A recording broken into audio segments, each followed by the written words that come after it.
ബന്ധങ്ങളുടെ ഈ തകർച്ചയ്ക്ക് കാരണം ഇന്ന് മറവി കൂടെയുണ്ട്.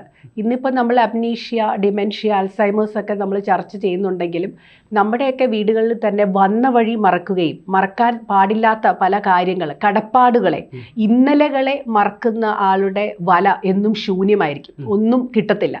കാരണം എന്താ ചോദിച്ചാൽ നമുക്ക് ആ ഒരു ഗുരുത്വം എന്നുള്ളൊരു വാക്കുണ്ട്. അപ്പോൾ ഇന്നത്തെ ഒരു കാലഘട്ടത്തെ പറയുകയാണെങ്കിൽ ഇന്നൊരു സ്പിരിച്വൽ അല്ലെങ്കിൽ എത്തിക്കൽ അൽസൈമേഴ്സിൻ്റെ ഒരു കാലഘട്ടമാണ്. അതായത് മറക്കാൻ പാടില്ലാത്തവരെ അങ്ങനെ മറക്കുന്ന, വളരെ സൗകര്യപൂർവ്വം, വളരെ ഈസിലി മറക്കുകയാണ്. ഇന്ന് ഇപ്പോൾ നമ്മുടെ മെമ്മറി കാർഡ് എന്ന് പറയുന്നത് തന്നെ സ്മാർട്ട് ഫോണിലാണ്.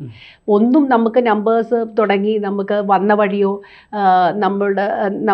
നമുക്ക് ആരോടാണ് കടപ്പാടുള്ളത്, നമ്മുടെ ഗുരുക്കന്മാർ, നമ്മളെ വളർത്തി വലുതാക്കിയവർ, ആരോടും നമുക്ക് ഇന്നൊരു ഓബ്ലിഗേഷനോ കടപ്പാടോ ഒന്നും ഇല്ലാതെ നമ്മൾ വളരെ സ്വതന്ത്രപൂർവ്വം നിലപാടുകൾ എടുക്കുകയും മറ്റുള്ളവരെ വെല്ലുവിളിക്കുകയും ഒക്കെ, ആരോടും ഓബ്ലിഗേഷൻ ഇല്ല എന്നുള്ള സ്റ്റേറ്റ്മെൻറ്റ് പറയുകയും ചെയ്യുന്ന ഒരു കാലഘട്ടത്തിലാണ്. അപ്പോൾ അതും ഈ ഒരു കുടുംബ ബന്ധങ്ങൾ തകരാനുള്ള കാരണമാണ് ഈ മറവി, അതായത് എത്തിക്കലായിട്ടുള്ള അൽസൈമർ.